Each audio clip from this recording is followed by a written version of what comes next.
Bonjour à tous et bienvenue à ce premier cours des classes libres du Mandé consacré à un personnage important de la de la mythologie grecque, et de la religion des anciens Grecs. Il s'agit bien évidemment de Cadmos.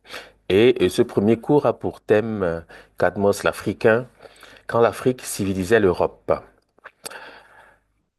Il s'agit pour nous d'introduire le sujet en rappelant évidemment non seulement la généalogie, mais les principaux traits qui installe le personnage dans le mythe qui va être le sujet sur lequel se fonde cette première communication. Alors, Cadmos est le fondateur mythique de la cité de Thèbes en Béotie, c'est-à-dire en Grèce.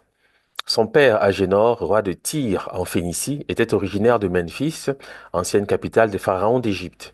Donc, cette note est pour rappeler la filiation égyptienne, bien sûr, de Cadmos, puisque son père, d'après le mythe, passe pour être un prince originaire de Memphis, c'est-à-dire en Égypte.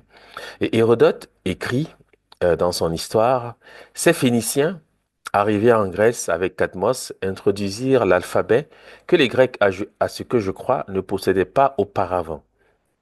Ces Phéniciens, arrivés en Grèce avec Cadmos, introduisirent l'alphabet que les Grecs, à ce que je crois, ne possédaient pas auparavant. Ceci pour rappeler bien sûr le rôle de civilisateur de Cadmos, le rôle de civilisateur qui est attribué à Cadmos dans les récits traditionnels de l'ancienne Grèce, et motif pour lequel, bien sûr, il passe pour être le fondateur non seulement de cette ville qu'on appelle Thèbes en Béotie, mais également le civilisateur de la Grèce, bien sûr.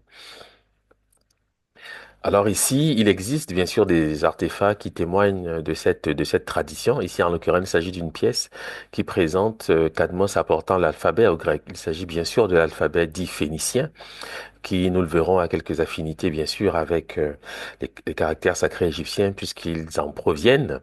Hein, les lettres phéniciennes proviennent des lettres éthiopiennes, qui sont les caractères sacrés égyptiens, bien sûr. Ceci pour signifier également le rapport ou la relation que l'alphabet grec, qui lui-même procède de l'alphabet phénicien, entretient, bien sûr, avec les hiéroglyphes égyptiens, puisque ceci s'inscrit, bien sûr, dans la même tradition qui a sa base euh, qui a pour base les caractères sacrés égyptiens, c'est-à-dire les hiéroglyphes égyptiens.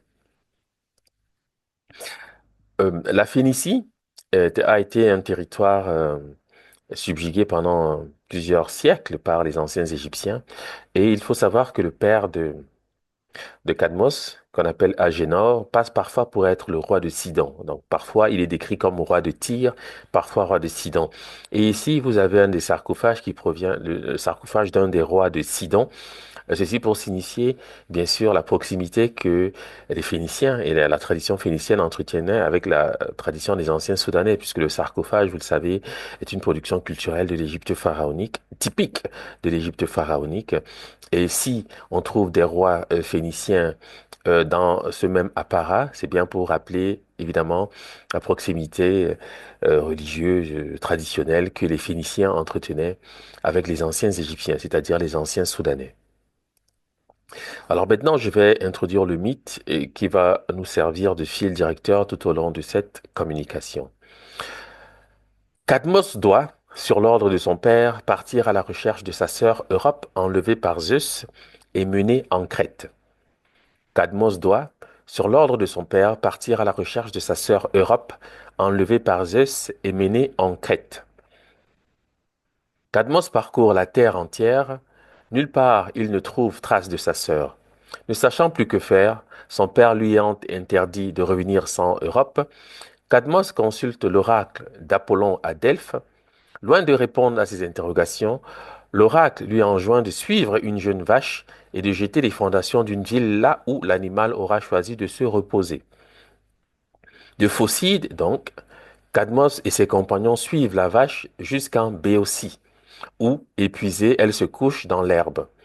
Cadmos décide de sacrifier l'animal à Zeus, ou Athéna, dépendamment des versions. Il commande à ses compagnons d'aller puiser l'eau nécessaire aux libations. Les compagnons découvrent une source aux eaux limpides et bruissantes. Comme ils s'en approchent pour remplir leur vase, un reptile monstrueux, qui passe pour être un dragon, c'est ainsi qu'est décrit ce monstre, surgit d'une caverne. Sa gueule énorme laisse apercevoir une langue triplement fourchue et trois rangées de dents. En quelques secondes, les compagnons de Cadmos sont à la merci des puissantes mâchoires qui broient leur corps, à la merci des anneaux écailleux qui s'enroulent autour de leur gorge, à la merci du souffle empoisonné qui les enveloppe soudain. Inquiet de ne pas les voir revenir, Cadmos suit leurs traces. À son tour, il doit affronter le monstre. Il réussit à le tuer à coups de javelot ou d'une pierre blanche ou d'un bloc de marbre et de son glaive. Paraît la déesse Athéna. Elle commande à Cadmos de tracer un sillon et d'y enfuir les dents du serpent. Des hommes armés s'élèvent de terre, puis, se prenant mutuellement pour des ennemis, commencent à s'entretuer. Quand il n'en reste plus que 5, l'un d'eux suggère de faire la paix. Les 5 survivants aident Cadmos à fonder Thèbes. On raconte que Cadmos assigna aux 5 survivants les 5 premières lettres de l'alphabet qu'il apporta aux Grecs. Donc voici résumé en quelque sorte l'épisode mythique qui va nous intéresser tout au long de cette communication, parce qu'il pose les bases finalement de la fondation de cette cité importante de l'ancienne Grèce, en Béotie, que Cadmos aurait donc baptisé Thèbes, sachant que Cadmos, vous le savez, et je le répète encore une fois, est un personnage mythique. Alors, nous avons souhaité organiser cette communication en actes et nous procéderons donc par chronologie, suivant donc les épisodes même du mythe. L'acte premier est consacré à la quête d'Europe. L'acte 2, la vache qui se couche. L'acte 3, le dragon. L'acte 4, les dents du dragon. Et l'acte 5, les lettres phéniciennes. D'accord? Naturellement, cela suffira pour comprendre finalement en quoi ce personnage qu'on appelle Cadmos tient un rapport euh, essentiel avec le Soudan antique, puisque cette communication, je rappelle, a pour thème Cadmos l'Africain. Voilà, donc à travers ces éléments, à travers ces différents actes, nous allons montrer en fait les rapports que ce mythe fondateur entretient avec la pensée symbolique des peuples subsahariens. Voilà. Acte premier, la quête d'Europe. Samuel Bochart, géographe du XVIIe siècle, puis Heinrich Lévy à la fin du XIXe siècle, ont pensé que le mot europée, c'est-à-dire Europe, devrait être rattaché à l'hébreu Ereb et à l'acadien Ereb, couché du soleil, soir, Occident, notant que l'arabe Maghreb ou Moghreb, Occident, est une forme de même racine. Donc au XVIIe siècle, le géographe Samuel Bochart et Heinrich Lévy, à la fin du XIXe siècle, ont pensé que le mot europée doit être attaché au terme hébreu Ereb et à l'acadien Ereb qui ont pour sens coucher en parlant du soleil, soir ou occident, sachant que la même racine qui forme le symbole est aussi celle qui forme le mot Maghreb ou Moghreb qui a le sens de occident comme vous le savez.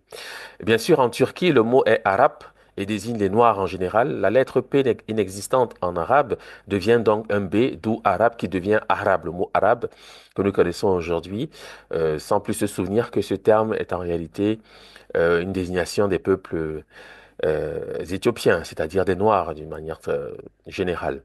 Voilà. Parce que l'Arabie, qui est la terre des Sabéens, est bien sûr dans la description aussi de cet Occident.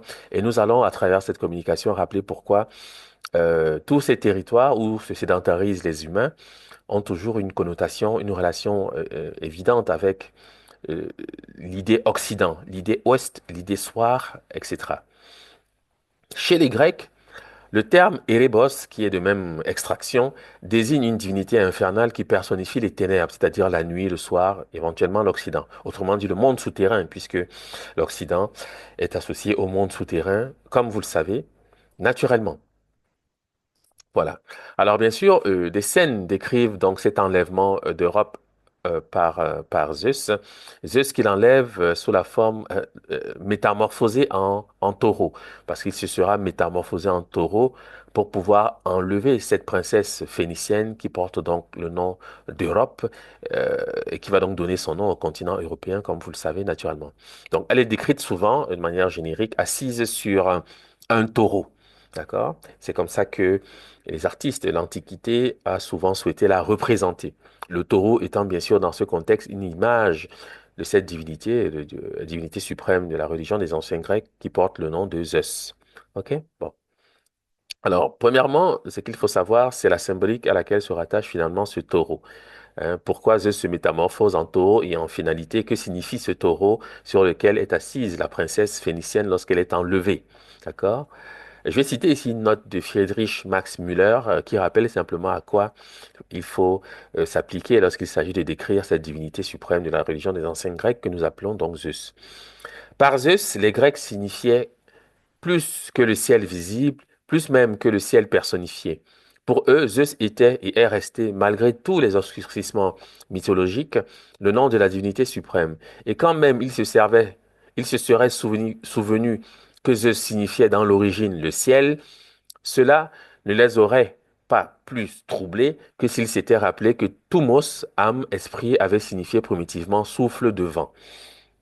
Alors, cette note de Max Müller est simplement pour rappeler qu'à l'origine, bien sûr, Zeus est une réification, si vous voulez. Il symbolise en quelque sorte le ciel visible. Hein, le ciel, il personnifie le ciel. Ce qui peut supposer donc que cette princesse assise sur ce taureau qui symbolise Zeus est dans la description, bien sûr, d'un astre. Et ceci devient évident lorsqu'on sait que Zeus personnifie ou représente le ciel visible, hein, le ciel étoilé, le ciel, voilà, en général.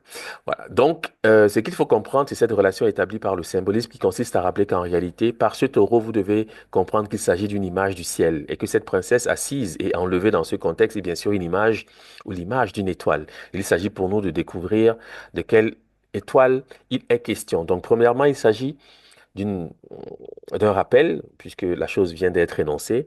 Cadmos, dans sa quête, en fait, suit une étoile. Et il s'agit pour nous de découvrir de quelle étoile il s'agit, bien évidemment. D'accord?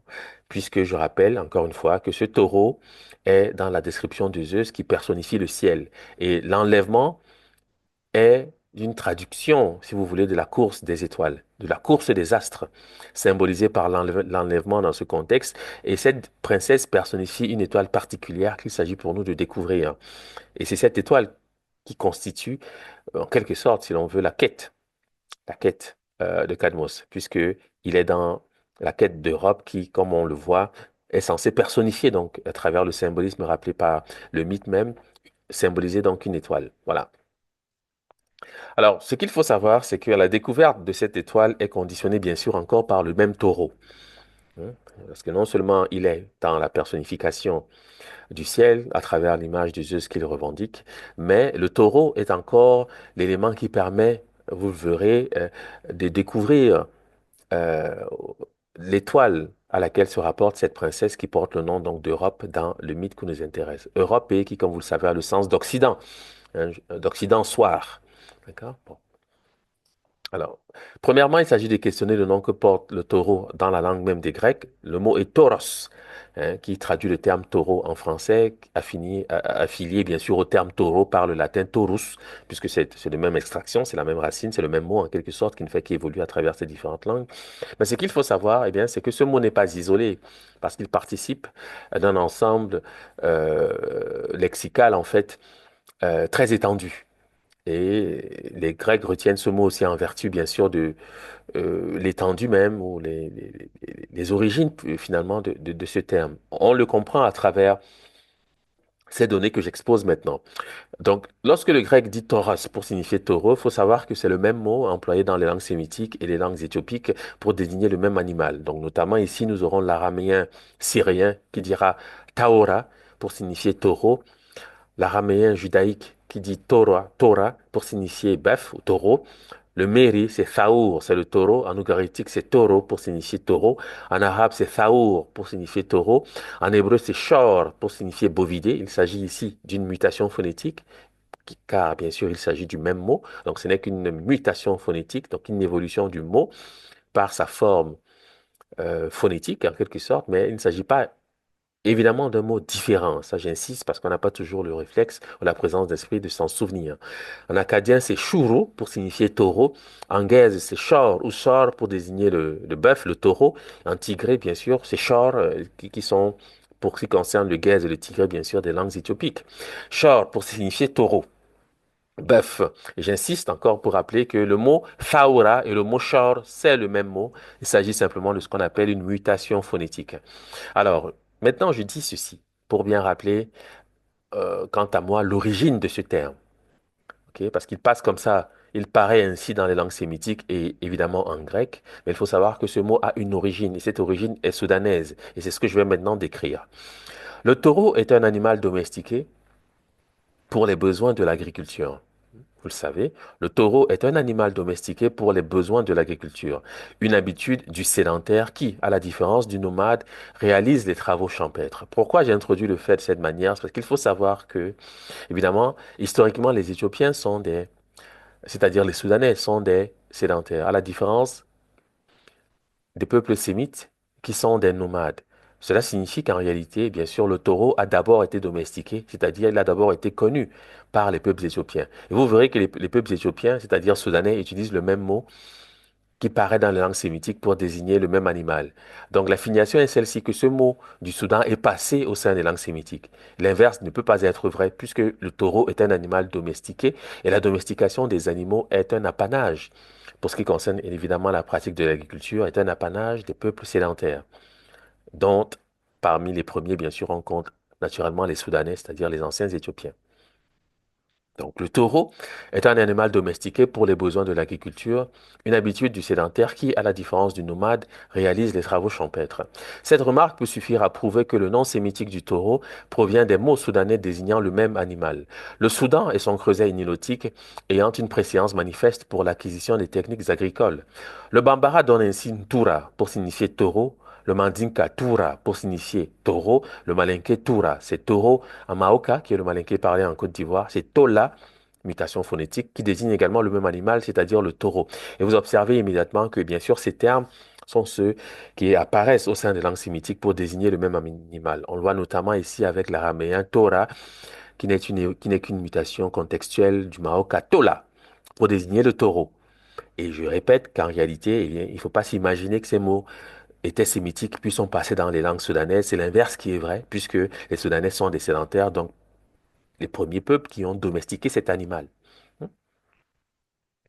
Le dictionnaire mandingue de Maurice Delafosse enregistre donc des occurrences de ce terme au sein des langues mandées.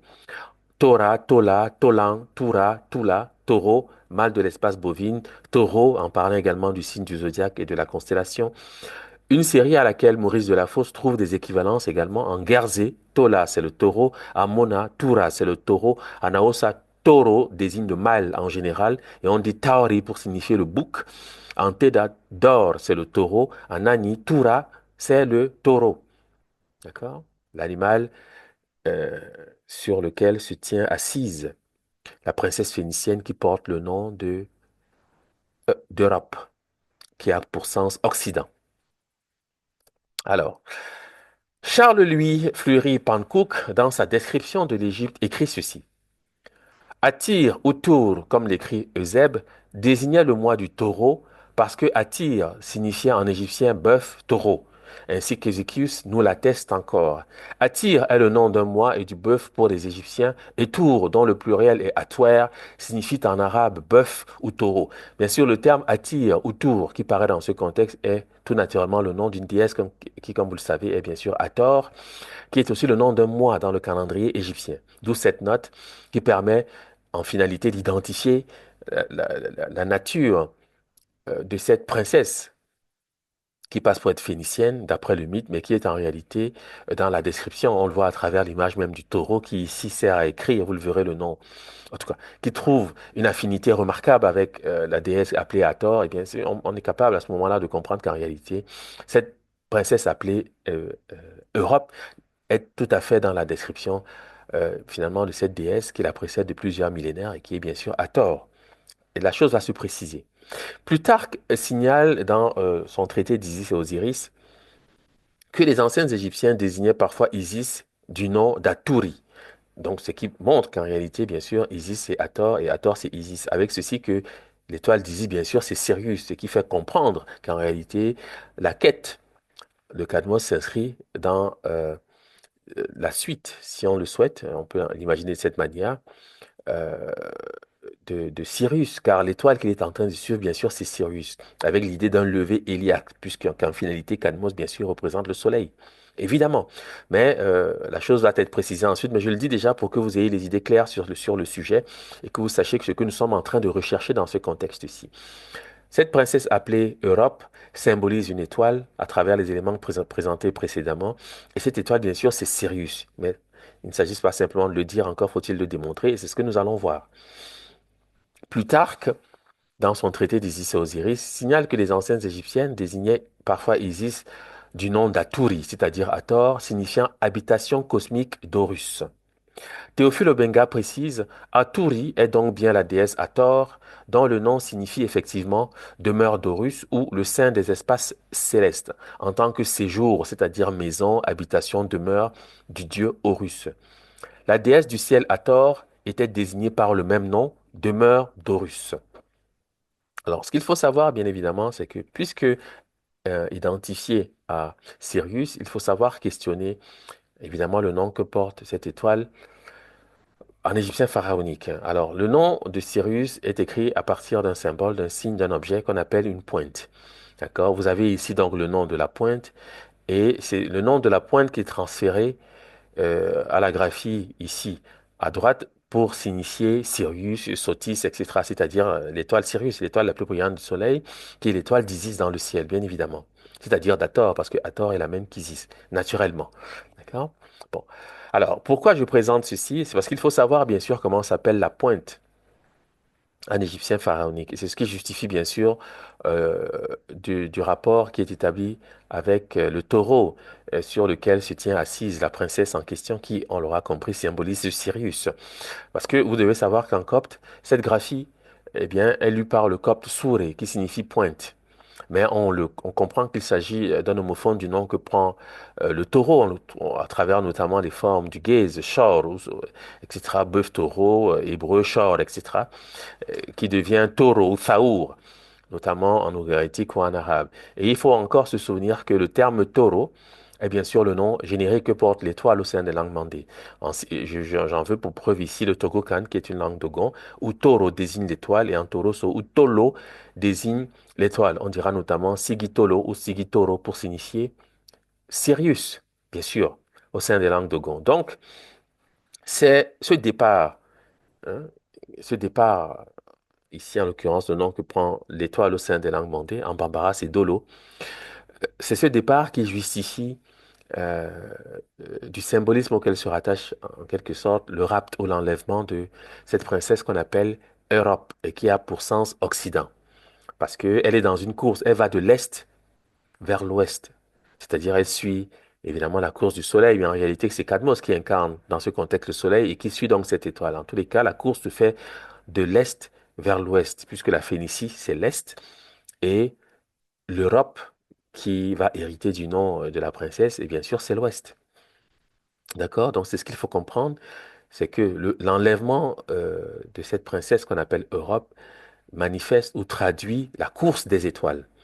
Et le taureau sur lequel elle se tient, bien sûr, est justifié par ce vocabulaire ici que je suis en train de rappeler à travers les éléments exposés, notamment les signes hiéroglyphiques et la symbolique à laquelle se rattache le taureau dans la culture, les traditions des anciens Égyptiens, puisque les notes relevées à travers à travers ce que dit notamment Eusèbe, et Euséchius sont pour signifier que le taureau trouve un lien particulier, intrinsèque même, si je puis m'exprimer de la sorte, avec cette déesse qu'on appelle Hathor, puisqu'en réalité, le mot taureau est une racine essentielle pour décrire le nom même que porte la déesse, ce qui va être rappelé. Alors maintenant, ce qu'il faut savoir, c'est que Cette déesse que nous appelons Hathor est désignée par une graphie en égyptien pharaonique. Et la graphie, là, voici, il s'agit d'un mur d'enceinte avec ouverture, à l'intérieur duquel est représenté un faucon.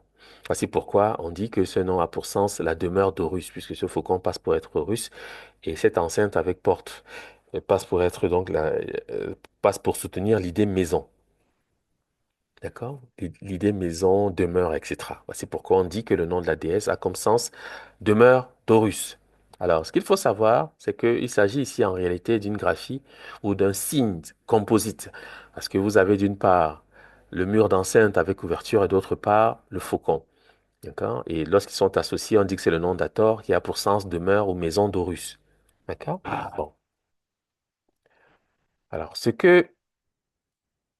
euh, ce qu'il faut rappeler, c'est que, évidemment, Horus est, pour ce qui concerne la mythologie et la religion des anciens Égyptiens, celui par lequel le pouvoir est transmis au premier pharaon. Et ici, vous avez quelque chose de remarquable, c'est que on trouve parfois, ici en l'occurrence, il s'agit d'un des noms du pharaon appelé Séti Ier, le nom du pharaon figurait non pas dans le cartouche comme c'est l'habitude, mais parfois dans cet encadrement, donc dans cette enceinte avec ouverture, on trouve parfois le nom du pharaon inscrit à l'intérieur de ce cadre. Ce qui peut signifier, et ce qui signifie en réalité que cette enceinte avec ouverture transporte la même signification, le même symbolisme que le cartouche, c'est-à-dire cette figure oblongue à l'intérieur de laquelle on inscrit le nom du pharaon. La symbolique est la même, le nom du pharaon peut s'écrire de cette manière, des deux manières. En tous les cas, ça ne change pas le sens. Alors, je dis ceci, c'est qu'à gauche, le nom du pharaon Séti est inscrit dans le cadre qui sert d'écriture au nom d'Hathor. Le nom du pharaon remplace celui d'Horus dans l'idée maison ou demeure d'Horus, ce qui s'entend puisque le pharaon est Horus lui-même. Et donc le pharaon se confond avec Horus. Et à droite, vous avez le nom du pharaon Séti inscrit dans un cartouche. Donc les deux formes sont attestées.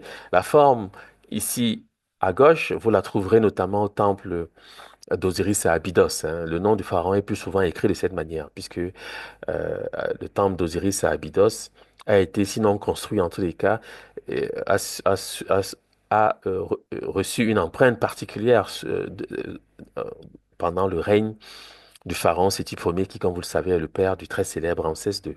D'accord?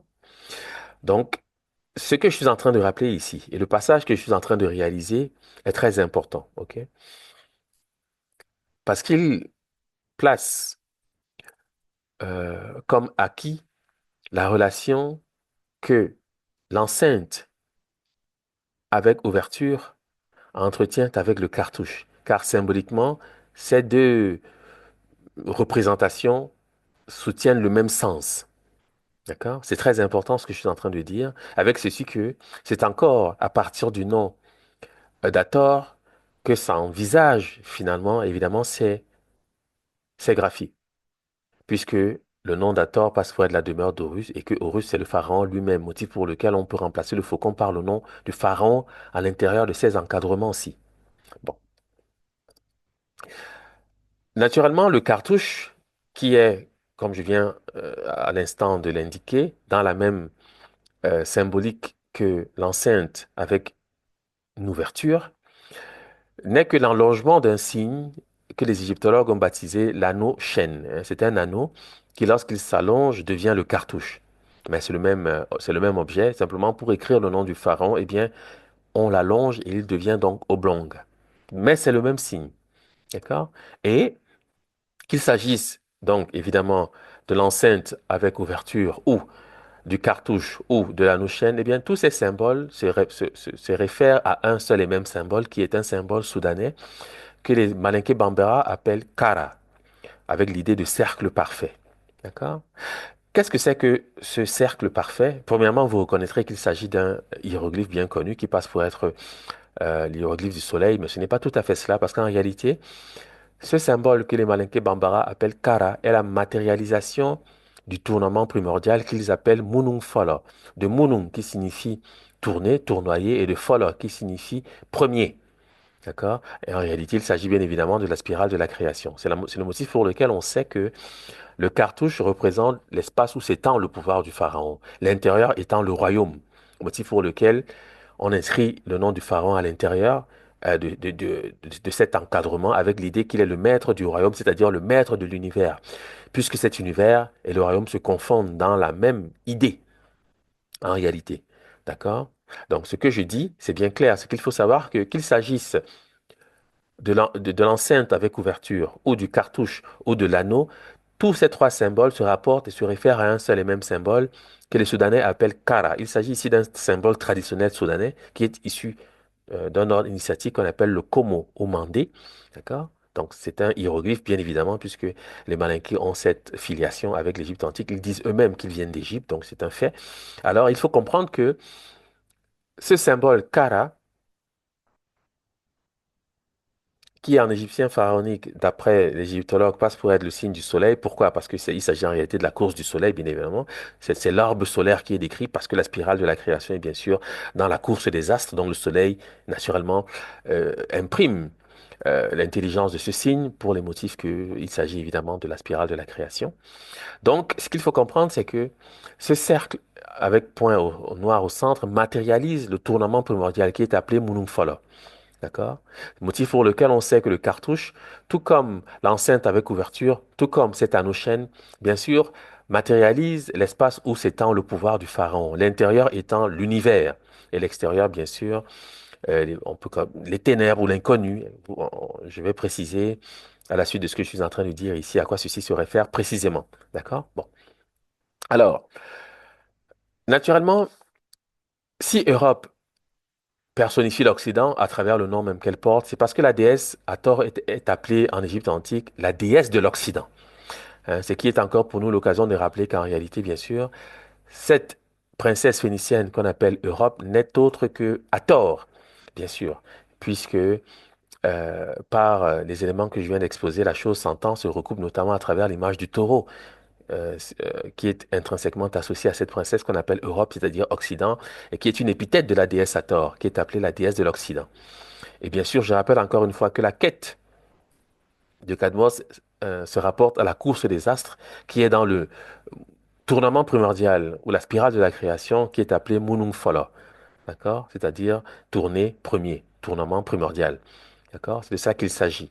Et bien évidemment, ce tournement primordial donne naissance aux cartouches et à l'enceinte avec ouverture qui sert d'écriture au nom d'Hathor, ce qui permet encore une fois de rappeler la filiation, bien sûr que ces symboles entretiennent avec naturellement Hathor, mais bien sûr Europe également, puisque cette déesse, je l'ai rappelé, et l'enlèvement qu'elle subit s'inscrit en fait dans la course des astres, c'est-à-dire le tournement primordial. D'accord. Donc tous ces éléments, on doit les avoir à l'esprit pour bien comprendre comment s'installe le mythe et ce qu'est en train de dire finalement ce mythe et les motifs pour lesquels ce mythe sont bien sûr d'extraction soudanaise. Évidemment, voilà. Donc, l'acte 2, c'est la vache qui se couche, d'accord? Parce que le mythe dit, ne sachant plus que faire, son père lui a interdit de revenir sans Europe. Cadmos consulte l'oracle d'Apollon à Delphes. Loin de répondre à ses interrogations, l'oracle lui enjoint de suivre une jeune vache et de jeter les fondations d'une ville là où l'animal aura choisi de se reposer. Donc, c'est l'acte 2, nous allons clarifier ces éléments. Alors, ce qu'il faut savoir, c'est que les anciens Égyptiens comparaient leur pays à un bovidé couché. Ce qui peut expliquer pourquoi la chose est reprise par le mythe cadméen. D'accord? Un conte égyptien du Nouvel Empire présente une description hyperbolique d'un bœuf comparé à la vallée du Nil. Le conte dit ceci. S'il se dressait dans le Pays Ouamoun, c'est-à-dire l'île d'Amon, la touffe de sa queue reposerait dans la région où croît le papyrus, c'est-à-dire le delta, alors que l'une de ses cornes serait la montagne de l'ouest et l'autre la montagne de l'est, c'est-à-dire les deux montagnes de Haute-Égypte.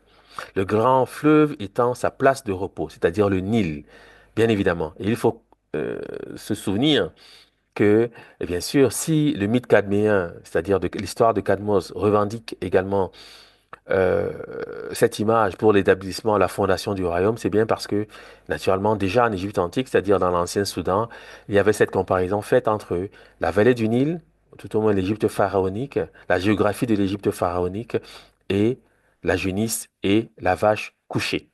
C'est ce que rappelle ici notamment Le Monde des Égyptiens, publié en 2008. Voilà. Alors, naturellement, ce qu'il faut savoir, c'est que cette vache couchée, ce bovidé couché n'est autre qu'une représentation des parties féminines. En rappelant simplement le fait que cette hyperbole qui compare la vallée du Nil à une vache au repos est une description des parties génitales chez la femme.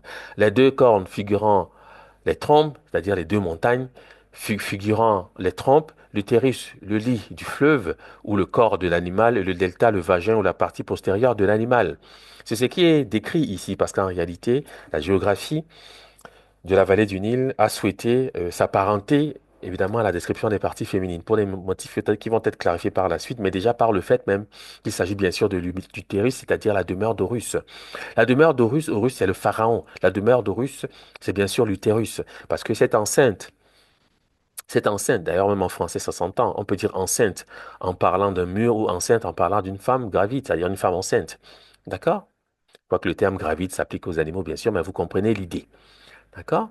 Donc c'est ça qu'il faut retenir à ce stade, c'est que cette vache couchée, bien sûr, symbolise la vallée, qui est le lieu d'établissement du sédentaire, hein. Les sédentaires s'établissent toujours dans une vallée pour le bénéfice de l'eau, c'est-à-dire du fleuve, qui est le moyen par lequel est pratiquée naturellement l'agriculture. D'accord? Et c'est ce qui est rappelé ici dans ce contexte, sachant que cette vache n'est autre qu'une représentation, qu'une image. On le voit à travers la géographie des parties féminines, qu'il s'agit bien évidemment d'une image qui s'apparente à celle d'une vache.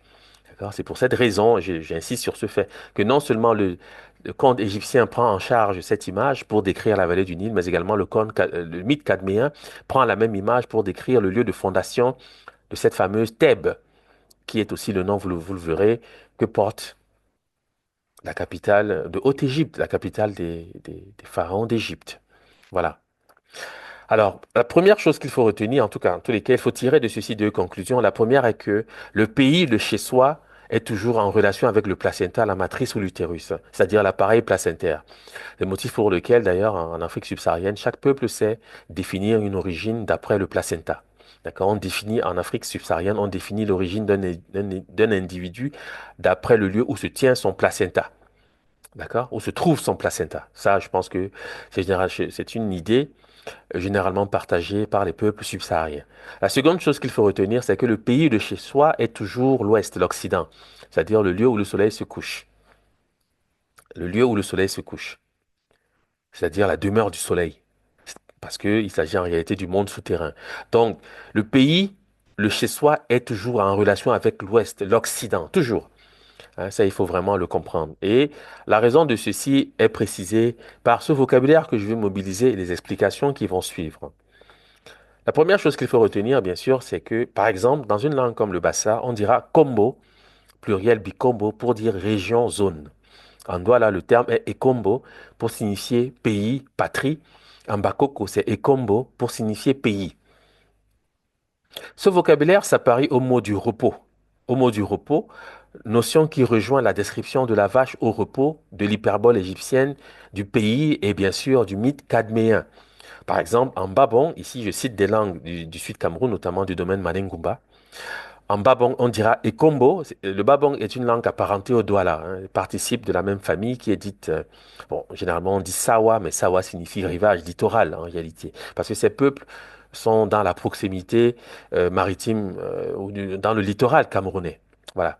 Donc en Babong, on dira Ekombo, qui signifie dans ce contexte se reposer, quand en Douala, Ekombo signifie pays, patrie. La raison de ceci, c'est que la notion de repos est intrinsèquement liée au registre de la sédentarité. C'est vraiment le lien qu'il faut savoir établir. C'est la raison pour laquelle chaque fois vous verrez l'idée s'est reposée rattachée à la notion de pays dans les mythes qui paraissent non seulement dans l'ancienne Grèce, bien sûr, mais aussi en Égypte pharaonique, comme je viens ici de le rappeler à travers l'hyperbole égyptienne de la vache au repos. D'accord? C'est que si Andouala et Kombo signifie pays, c'est parce qu'en Babon et Kombo signifie se reposer et que cette notion se rapporte à la sédentarité. D'accord? C'est cela. Et on devrait plutôt dire matrie, hein, parce qu'on dit patrie, mais en fait c'est matrie puisque c'est le placenta qui définit l'origine. Donc c'est un système matriarcal. Le système matriarcal qui donne naissance à la notion de pays, hein, ce qui est tout à fait d'exclu avec le registre du patriarcat, quoique aujourd'hui des peuples anciennement patriarcaux ont aujourd'hui des pays parce qu'ils ont adopté le modèle soudanais.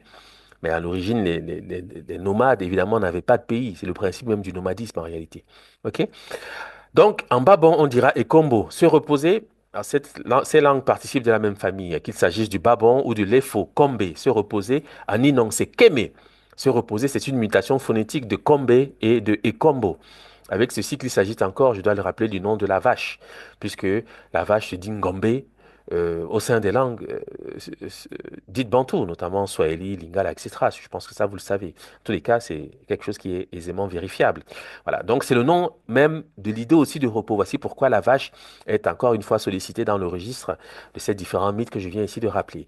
Donc en Inon, on dira Kémé, se reposer, et vous vous souvenez que c'est aussi le nom de l'Égypte pharaonique. Donc évidemment, principe de sédentarité, naturellement. OK? C'est le nom de l'Égypte pharaonique. On dit kem, être fatigué. En moed, c'est koma, se reposer, être fatigué. En bako, c'est kome, se reposer, comme être fatigué. En kikamba, komo, c'est le lit, le lieu du repos. En bayangam, c'est komt, le lit. En bawang, c'est komt, c'est le lit. En moré, gem, sommeil. En wolof, gum, fermer les yeux. Rem, s'évanouir, perdre connaissance. Et en wolof, rem, qui signifie s'évanouir ou perdre connaissance, autrement dit être couché éventuellement.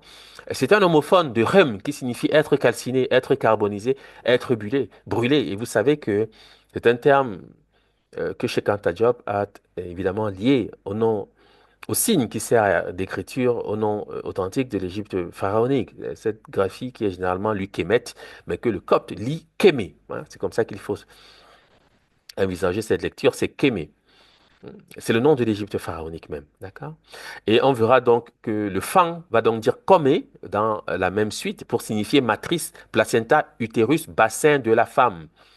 Hein, c'est en cela qu'on sait que cette hyperbole, et bien sûr, se rapporte aux parties féminines. En boulou, c'est kombo. Utérus, quand en Sesotho, qui est aussi de langue bantou, on dira komo, c'est le nom de la vache. Ngombe, c'est la vache. D'accord? Et c'est aussi l'occasion de rappeler qu'il s'agit effectivement du nom de l'utérus. Et quand je dis donc Ambassa, Kombo pour dire région, zone, Andouala, et Kombo pour dire pays, patrie, et quand Boulou je dis Kombo, utérus, c'est parce qu'il faut comprendre que dans la pensée symbolique des peuples subsahariens qui produisent de cette connaissance, et bien sûr, le lieu d'origine, le pays est toujours associé ou rattaché au placenta, c'est-à-dire aux parties féminines, autrement dit à l'Occident, puisque les parties féminines c'est le monde souterrain, c'est-à-dire l'Occident. D'accord? Donc, le lieu du repos est bien sûr lié à la notion de sédentarité, c'est-à-dire à la civilisation. C'est comme ça que la chose a été envisagée, c'est comme ça qu'elle a été pensée, c'est comme ça qu'il faut l'envisager. Donc, le thème ici, c'est la notion de civilisation. C'est ce que fait Cadmos en suivant cette vache lorsqu'elle décide de se reposer, c'est parce qu'il veut fonder là une civilisation. Il souhaite fonder là un pays, une nation. D'accord? C'est ce qui se dit dans ce mythe à travers ces images qui sont empruntées en fait à la pensée symbolique des peuples subsahariens. C'est la même chose avec cette graphie qui est lu Kémé en copte. C'est un thème polysémique en réalité, mais qui dans ce contexte, bien sûr, sollicite les mots de la civilisation, naturellement. Et on le voit encore une fois, parce que cette notion, cette idée est passée dans les langues indo-européennes, notamment à travers le latin kivis, qui donne le mot civilisation, vous le savez. C'est un terme qui proviendrait, d'après les dictionnaires étymologiques, d'une racine indo-européenne qui est ke, qui signifie se coucher, être couché. D'accord? Qui donne également le grec kémé, hein, d'après les formes même subsahariennes, parce que ce sont là des éléments qui ont possiblement été empruntés, parce que le grec va dire kémé. Et c'est le nom de l'Égypte, je le rappelle, pour signifier coucher, être étendu, dormir et se reposer, être situé. Vous voyez? Donc c'est bien l'occasion de rappeler ici le rapport que ces notions entretiennent avec l'idée de sédentarisation. Et on sait tous que la condition de la sédentarisation, bien sûr, c'est la pratique de l'agriculture. C'est la pratique de l'agriculture. Donc, je rappelle ces conclusions. Le pays, le chez-soi, est toujours en relation avec le placenta pour les motifs que j'ai évoqués, qui ne sont plus à rappeler. Et le pays, le chez-soi, est toujours l'Ouest, l'Occident, pour les mêmes motifs déjà évoqués. Voilà. Alors, une manière de vérifier ce qui est dit, c'est aussi de s'intéresser, bien sûr, au nom de la cité que fonde Cadmos. Vous savez qu'elle est appelée Thèbes. Les Grecs disent Thébaï. Et c'est aussi le nom qui, comme vous le savez, est donné à la capitale de l'ancienne Égypte, de la Haute-Égypte. Les Grecs parlent à ce moment-là de la Thébaïde, évidemment. Alors, il faut savoir que ce mot est une extraction soudanaise. Je vais le démontrer ici à travers quelques éléments. Premièrement, la graphie, de laquelle origine ce mot, Thèbes. La voici. Elle a le sens générique en égyptologie de cercueil ou sarcophage. Elle correspond au copte Thébé, qui signifie caisse, cercueil, sarcophage. Et ce mot est passé dans les langues sémitiques, notamment ici avec l'hébreu, qui dira Théba pour signifier coffre, arche. Et c'est le terme qu'ils emploient, les Hébreux ou la religion judaïque, lorsqu'elle souhaite désigner l'arche de Noé. Or, on sait tous, d'après les traditions soudanaises, que l'arche n'est autre que le placenta. Hein, quand les Dogons disent Koro pour parler de l'arche, il s'agit d'une image du placenta.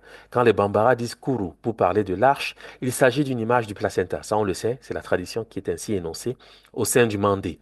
Un motif pour lequel nous savons parfaitement à quoi se rapporte cette caisse, ce cercueil ou ce sarcophage. Parce qu'en réalité, qu'est-ce que c'est que le sarcophage ou le cercueil? Ce n'est qu'une imitation du placenta. Puisqu'à l'origine, vous savez, les rois étaient enterrés dans des pots de bêtes, des pots de taureaux, etc. C'est lorsque la technique a été maîtrisée qu'on a utilisé le sarcophage avec le traitement du bois. Mais à l'origine, c'était des pots, des poches, des sacs, hein, des pots dans lesquels... Et donc ces pots imitaient le placenta. D'accord? Donc, la chose est comprise encore à travers l'idée de fondation, puisque le placenta est intrinsèquement lié à la notion de fondation à travers ce que nous avons dit précédemment. C'est les motifs pour lesquels le mot Thèbes va donc désigner cette grande capitale du Soudan, donc de l'ancienne Afrique, de la capitale de l'Égypte pharaonique. Et bien sûr, puisque Cadmos lui-même est d'extraction soudanaise à travers sa généalogie, telle que indiquée à l'introduction de cette communication, bien sûr, il se sert du même mot pour nommer la cité qu'il fonde en Grèce. Et je rappelle qu'il est le civilisateur de la Grèce. Cela montre, bien sûr, par cette simple description, les origines même de ces cités et la nature des premiers habitants hein, de la Grèce. Parce que on aime généralement parler, vous le savez, de la Grèce classique, mais on oublie que la Grèce dite archaïque existe et que les premiers habitants de la Grèce sont des populations qui sont appelées les Pelages et que les Pelages sont réputés être des Éthiopiens, c'est-à-dire des Soudanais, ce qui est parfaitement normal, d'où ces rapports qui paraissent de cette manière. Voilà. Ok. Alors, ce mot, cette gracie, qui a le sens en contexte de cercueil, sarcophage, bon, s'écrit avec un signe que nous appelons, dans le cadre de la lecture analytique, le signe directeur. Et ce signe passe pour être un flotteur. C'est ainsi qu'il est décrit par les égyptologues. Mais en réalité, il s'agit d'un objet qui renvoie à toute idée de tressage. D'accord? Et ce mot est solutionné, ce signe est solutionné notamment par le malinké DB qui désigne la natte, le paillasson, qui signifie être tressé, tressé, entrelacé. Et en kakabé, le mot est débé, qui signifie corbeille, panier. C'est ce vocabulaire que sollicite ce signe qui écrit cette graphie qui a le sens de cercueil, sarcophage. Parce que au sein des langues mandées, le même mot qui a donc euh, pour signification natte, être tressé, etc., en malinké notamment, débé a aussi le sens de ventre, utérus. Ventre, utérus également en bambara. Et le polar dira donc débo pour signifier femme, femelle. Pourquoi? Parce qu'en réalité, le ventre, l'utérus, c'est-à-dire l'appareil placentaire, est évidemment lié au cercueil, au sarcophage. Il s'agit ici en l'occurrence d'une lecture effective de la graphie qui, en égyptien pharaonique, prend le sens de cercueil, sarcophage. Parce qu'en réalité, l'utérus, c'est-à-dire le placenta, est l'objet qui forme le concept cercueil, sarcophage, parce que enterrer un individu, eh bien, consiste à le ramener dans le ventre de sa maman, c'est-à-dire vers le monde souterrain, c'est-à-dire vers l'Occident. D'accord? C'est exactement de ce qu'il s'agit, puisque le soleil se lève à l'est, se couche à l'ouest. Naturellement, la course d'une vie est dans la même description. On est enterré à l'ouest. Puisqu'enterré à l'ouest et qu'on est sédentaire, ça devient donc le lieu d'établissement, puisque nous vivons là où sont enterrés nos ancêtres. D'accord? Et ces mots, bien sûr, sont des homophones pour le soninké DB, qui prend donc le sens de village pour ces raisons euh, des rapports établis entre l'utérus et la fondation. Donc en soninké, on dira DB pour signifier village, on dira notamment Tori DB pour traduire capitale. Je rappelle que c'est ce mot qui est Thèbes. Hein, c'est ce mot c'est de ce mot qu'origine l'idée ou le mot Thèbes. Hein, c'est DB, village. On dit Tori DB en soninké pour signifier capitale avec ceci que Tore en, en soninké signifie trône, siège. Et vous savez, il s'agit naturellement du nom de Dator, mais c'est encore l'occasion de rappeler que le siège est bien sûr le symbole d'Isis, c'est-à-dire de la matrice. Autrement dit, tout ce qui se rapporte encore une fois à l'utérus, etc. à l'appareil placentaire. Donc, on est toujours dans la même description et on est toujours cohérent dans la même perspective symbolique. Parce qu'en réalité, eh bien, tous ces éléments procèdent de la pensée symbolique des peuples soudanais soutenue par les langues que parlent les peuples soudanais, bien sûr. Alors, ce qu'il faut savoir, c'est que en malinké, tout comme en bambara, on peut dire débé pour signifier ventre, mais il existe un autre mot qui est kono pour signifier la même chose, c'est-à-dire ventre intérieur. Et ce mot est associé, sans faire l'étude complète, mais je le dis en passant parce que vous devez le savoir, ce mot est associé à une graphie en égyptien pharaonique que je présente ici à droite, à gauche, pardon. Cette graphie est translitérée quelque chose comme Renou, on le voit, mais en fait ça se lit Kono, et elle a le sens d'intérieur, de résidence, de maison, de patrie. D'accord? Alors, il faut savoir que cette graphie est la première attestée pour désigner le pays des pharaons. Durant tout l'Ancien Empire, les formes réputées être Kémet ou Tamiri, telles qu'elles sont vocalisées aujourd'hui en égyptologie, n'existaient pas. Elles ont commencé à exister à partir du Moyen Empire. Pendant tout l'Ancien Empire, les anciens Égyptiens appelaient leur pays à partir de cette graphie ici, qui correspond notamment au Moka, Kono, intérieur, ventre. Donc, évidemment, on parle encore une fois de l'utérus, de l'appareil placentaire. En malinké, c'est Kono, ventre, grossesse. Donc, c'est assez clair.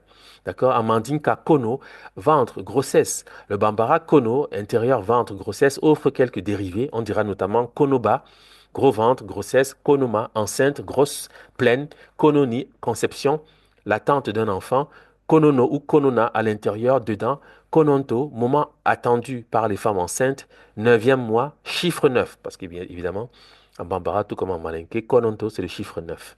Bon.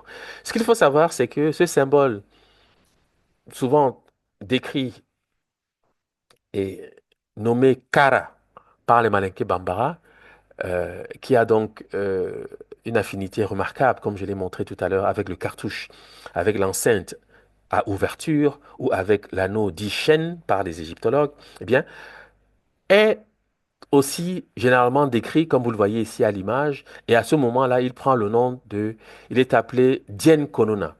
Dien Konona, mais c'est encore le même symbole, mais Dien Konona traduit littéralement en bambara le dedans de l'univers.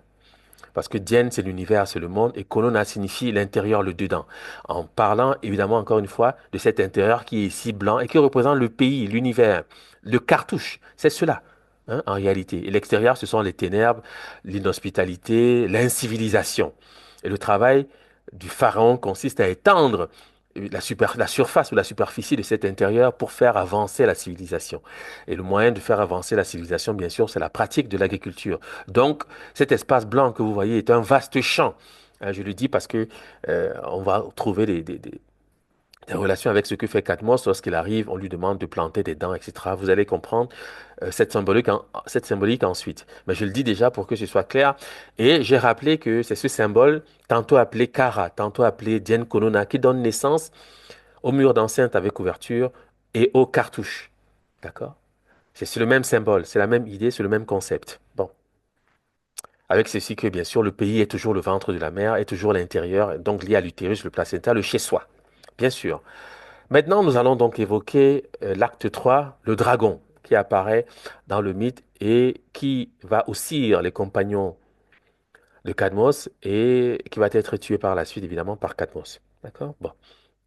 Quel est donc ce dragon? Bien sûr, ce dragon, on le découvre assez aisément si on comprend le début de ce que nous avons pu dire jusqu'ici. On va citer premièrement Aurapollon qui dit quelque chose d'important dans Hieroglyphica.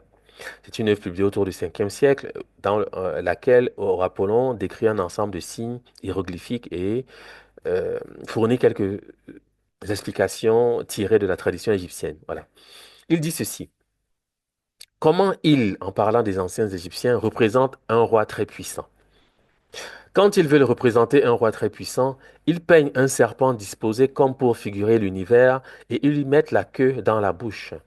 Ils écrivent le nom du roi au milieu de l'enroulement, donnant à entendre par cette graphie que le roi régit l'univers. Ce que Aurapollin est en train de nous rappeler ici, c'est que le cartouche représente l'Ouroboros, c'est-à-dire le serpent qui mord sa propre queue. Hein. Parce que c'est ça l'image en réalité. Et donc, c'est encore une autre manière de décrire Dien Konona. Sauf qu'à cette occasion, ou si vous voulez, Kara, qui, comme je l'ai rappelé, est une matérialisation du tournoiement primordial. Ce tournoiement primordial qui est appelé Mununfolo n'est autre que l'Ouroboros. hein, le cercle réalisé par la spirale de la création. C'est de cela qu'il s'agit. Principe du recyclage. C'est de cela qu'il s'agit en réalité. D'accord? C'est pour cette raison que Aurapollon dit que le cartouche représente l'Ouroboros, c'est-à-dire le serpent qui mord sa propre queue. D'accord? Mais nous sommes dans la description de cet encerclement à l'intérieur duquel on inscrit le nom du pharaon. L'intérieur étant l'univers et l'extérieur, bien sûr, l'inhospitalité, l'incivilisation, le désert, etc., etc. Bref, des choses qui s'opposent à la civilisation, hein, dont la condition, je l'ai rappelé, bien sûr, la sédentarité. Enfin, bien sûr, la sédentarité qui elle-même est conditionnée par la pratique de l'agriculture. Donc tout est lié. En fait, j'aimerais que vous ayez ce schéma à l'esprit. Vous pouvez éventuellement prendre des notes et faire comme ça des escaliers pour bien montrer comment la chose s'imbrique et la cohérence finalement du propos, parce que c'est bien important vraiment de l'avoir à l'esprit. Voilà. Donc ce dragon contre lequel se bat bien sûr Cadmos n'est autre que ce serpent. C'est ce serpent-ci puisque le travail du civilisateur consiste à faire reculer l'incivilisation, l'obscurité, les ténèbres incarnées par ce serpent. Hein. C'est ce serpent qui est dans la description de l'extérieur que vous voyez ici. Quand on dit Dien Kono en Bambara Malinké pour signifier le dedans de l'univers, l'extérieur est noir, est sombre. C'est l'inconnu, c'est le désert, c'est l'incivilisation. D'accord? Et ce sont ces concepts qu'incarne ce serpent. Voici pourquoi le civilisateur combat l'obscurité, les ténèbres, et puisqu'il lui, il incarne la lumière. La lumière, c'est ce qu'il est, Horus, bien évidemment. D'accord? Bon, c'est encore cela.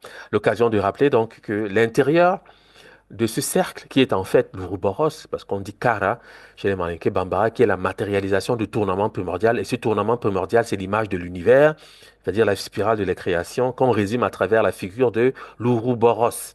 Eh bien, l'intérieur de ce cercle, c'est ce lieu que les Bambara Malinké, les Dogons appellent le champ primordial. Le champ primordial. Hein, avec l'idée que le champ, bien sûr, est le lieu où s'implante la civilisation, parce que la condition de la sédentarité, c'est-à-dire le lieu du repos, hein, la condition de la sédentarité, c'est-à-dire du lieu du repos, bien sûr, c'est la pratique de l'agriculture. Et on dit donc que dans le mythe cadméen, elle, en parlant d'Athéna, commande à Cadmos de tracer un sillon et d'y enfuir les dents euh, du serpent. Le sillon, bien sûr, c'est le champ. Donc on parle à ce moment-là de cet espace qui est le champ primordial, à l'intérieur, encadré par le serpent qui vient d'être tué par Cadmos, dont il va se saisir des dents. On comprendra ensuite la symbolique, bien sûr, des dents, dont il va se saisir des dents pour donc ensemencer le champ. OK? Bon.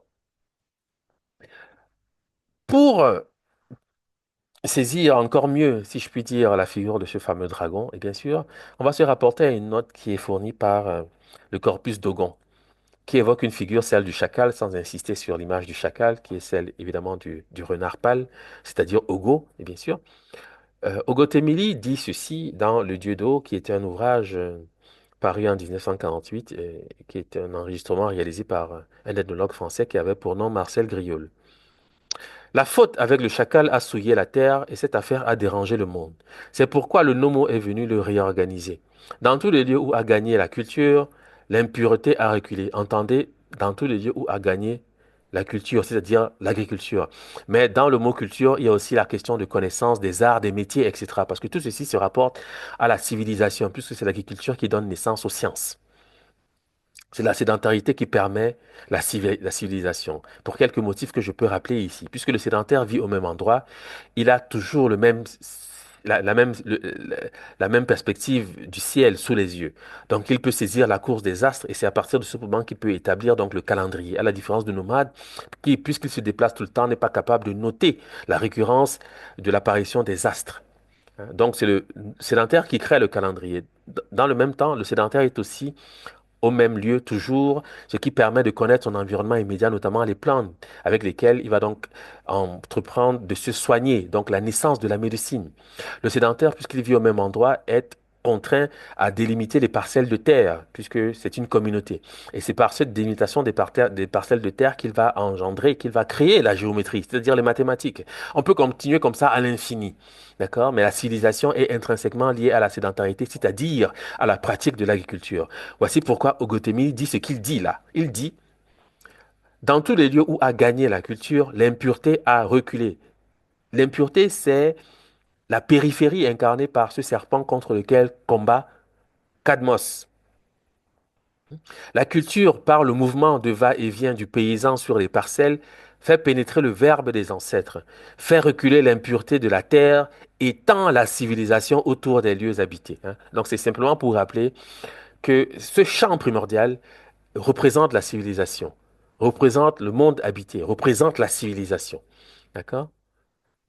Ce monde euh, encadré par l'Ouroboros, c'est-à-dire Munungfol, le tournement primordial, c'est-à-dire le dragon du mythe cadméen, eh bien, cet intérieur représente la civilisation, le lieu de fondation d'une cité. D'accord? Bon. Et bien évidemment, j'ai déjà rappelé que le cartouche, l'encerclement ou l'enceinte avec ouverture ou cet anneau appelé anneau chaîne sont dans la description du cercle que les Maniké Bambara appellent Kara, qui est une matérialisation du tournement primordial qui se dit Munung Folo. Et bien sûr, puisqu'il s'agit du cartouche, on va donc inscrire le nom du pharaon à l'intérieur du cartouche. Sauf qu'à l'époque tardive, notamment romaine, on inscrivait donc des signes à l'intérieur de ce cartouche, et ces signes sont généralement translittérés per a, avec le sens de grande maison, palais, pharaon. Hein, c'est la source du mot pharaon, d'accord? Mais généralement traduit par grande maison. Or, qu'est-ce que c'est que cette grande maison? Bien sûr, c'est le champ primordial, c'est-à-dire l'univers.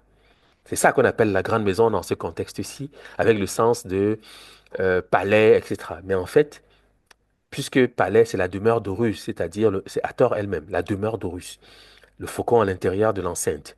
Et bien cette enceinte, bien sûr, c'est l'univers, ok? C'est-à-dire le champ primordial, le lieu où on exerce la civilisation. C'est le sens qu'il faut retenir. Alors maintenant, on va analyser cette graphie pour en avoir le sens objectif. Dans le même Dieudo, donc où s'exprime Ogotemeli, ce dernier dit ceci. Mais l'eau du ciel ne fit pas que repousser le flot des rivières, dit Ogotemeli. Elle humecta le champ primordial, permettant aux forgerons d'enseigner les gestes des semailles.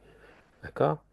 Donc, on est déjà dans l'acte d'ensemencement réalisé par Cadmos, ce qui fait dire que, évidemment, Cadmos est un forgeron, puisque le forgeron est le civilisateur par essence. Ainsi, la vertu du champ primordial se répandait-elle dans les défrichements, faisant reculer l'impureté, aidant à l'établissement des hommes, c'est-à-dire à la fondation des cités. Ce champ fut la première grande place. Aujourd'hui, le champ de danse est la grande place du village, située au nord et que borde la forge. Bon, maintenant, ce qu'il faut savoir, c'est que ce champ qui fut la première grande place est la grande maison figurée à l'intérieur du cartouche que vous voyez là. C'est ce qui est translittéré par. Alors, le copte lit cette graphie pero, domaine principal. Mais ce mot correspond notamment au malinké foro, qui signifie champ. Parce que vous savez que le P et le F sont interchangeables, c'est la même lettre qui mute. Donc, quand le copte dit pero pour traduire, qu'on traduit en français par domaine principal, ce mot correspond exactement au malinké foro, qui signifie champ, au malinké fara, qui signifie vallée. Et je rappellerai, pour le cas, que ce même mot désigne le souverain, puisque au Mandé, le terme phara désigne l'empereur. D'accord? Et c'est ce mot qui devient pharaon, par ailleurs. Voici pourquoi on dit que grande maison devient pharaon. Mais en fait, pour être bien précis, la grande maison, c'est l'univers, c'est le champ primordial. C'est le lieu d'établissement des hommes. Hein. C'est le champ primordial, qui est foro, en malinké notamment. Et qui est aussi Fara, vallée, puisque c'est dans la vallée que s'établissent les hommes, c'est-à-dire la civilisation. En Bambara, on va donc dire Foro, champ. En Songhai, c'est Fari, c'est champ. En Farao, plaine, clairière, large espace. En Teda, c'est Forao, plaine. En Soninké, Folo, terre en décrue. Fara, terrain irrigué. Fara, jardin potager. En Djoula, c'est Foro, champ. En Daza, Forao, plaine. En Bozo, Fara ou Para, région non inondée. En Poulard, Paraol ou Paraji, bord marécageux d'un cours d'eau très propice à la pratique de l'agriculture. En Kakabe, langue mandée de Guinée, c'est Fara, champ, terrain irrigué. Et en Mandinka, langue de Sénégambie, c'est Fara qui désigne la rizière, c'est-à-dire la plantation, c'est-à-dire un champ. D'accord? Donc c'est de cela qu'il s'agit, ce sont les vocalisations effectives de ces graphies. Avec ceci que il faut encore se souvenir que quand je dis Munung Fola, d'accord? Quand je dis en Bambara Munung Fola, que je traduis par tournement primordial, j'ai bien conscience que le terme Fola est dans la suite aussi d'une description du champ au sein des langues mandées, notamment ici en soninké, où folo prend le sens de terrain ou terre en décrue, qui est une mutation contextuelle du bambara foro, qui signifie champ. D'accord? Donc, on est bien cohérent de ce point de vue avec l'image même qui soutient, c'est-à-dire ce cercle incarné dans l'image du serpent, qui soutient finalement cette idée. D'accord? Qui soutient cette perspective du champ primordial. Et c'est bien de ce lieu qu'il est question dans le mythe cadméen. C'est de ce lieu qu'il est particulièrement question. Voilà. Alors, en malinké, donc pour signifier place publique ou grande place, parce que c'est la grande place, on l'a vu, on l'a compris. En malinké, on dit bera ou bara, place publique. Hmm? Le dictionnaire de Delafosse enregistre bara, contenant par opposition à kono, qui est le contenu. Ventre, spécialement la partie extérieure du ventre, région du nombril, c'est-à-dire l'appareil placentaire. Nombril, gros intestin intérieur, récipient calebasse servant de récipient. Tambour fait d'une calebasse, boîte, le chez-soi. Boîte, c'est-à-dire caisse. Hmm? Je ne parlerai plus du placenta, je pense que vous avez compris. Et de la fosse ajoute le home, qui est un terme en anglais pour signifier chez soi, la maison, la demeure. D'accord? En tigré, donc dans des langues éthiopiques, on dit bar pour signifier champ. En arabe, c'est bar pour signifier terre, champ, ber, campagne fertile. En acadien, baru, espace vide, champ, région. En hébreu, bar, plaine, champ ouvert, campagne, que Nicolas Laovari rapproche du bas latin bera, traduit par champ, plaine, comparé au ténétini, qui sont des langues dogon. Hein, parce qu'il faut comparer, il faut bien comprendre que ces mots sont d'extraction soudanaise. Ils viennent du Soudan, puisque les Soudanais sont des sédentaires, donc ont connu l'agriculture et toutes ces notions bien avant les nomades, que sont les peuples sémitiques et indo-européens même en général. Hmm? On dira donc en Ténétini Dogon, Bara, c'est le chant. En Ténékan Dogon, Bara, c'est encore le chant. Et c'est ce mot qui est para, fera, para, pharaon, etc. Hein, d'accord? Je ne vais plus revenir sur ce que j'ai pu dire jusqu'ici, mais en fait, c'est cette racine hein, qui est translittérée per a, soi-disant la grande maison, mais c'est le chant primordial, c'est-à-dire l'univers. La grande maison, c'est l'univers, puisque le pharaon est le maître de l'univers. Hein, c'est là des titres, des prétentions, bien sûr, des rois, des empereurs en Afrique subsaharienne, bien évidemment. Par exemple, quand je dis Mogonaba, ça ne veut pas dire autre chose que cela. Mogonaba, c'est le maître de l'univers, d'accord, qui est le titre que porte bien sûr le roi des Mossi au Burkina Faso. Voilà. Donc, on poursuit avec la description de l'acte 3 consacré donc au dragon. Le mot Kam, enfin c'est translittéré, mais c'est un mot en égyptien pharaonique qui est translittéré Kam, on le voit, qui a le sens de jardinier vigneron, également attesté en égyptien ancien, répond au copte comme. Hein? Verger, vigne, champ. Pourquoi j'évoque ces notions? C'est parce qu'on est encore dans la description du champ primordial. Et je veux ici rappeler que en copte, on dit encore kémé pour signifier jardinier, vigneron.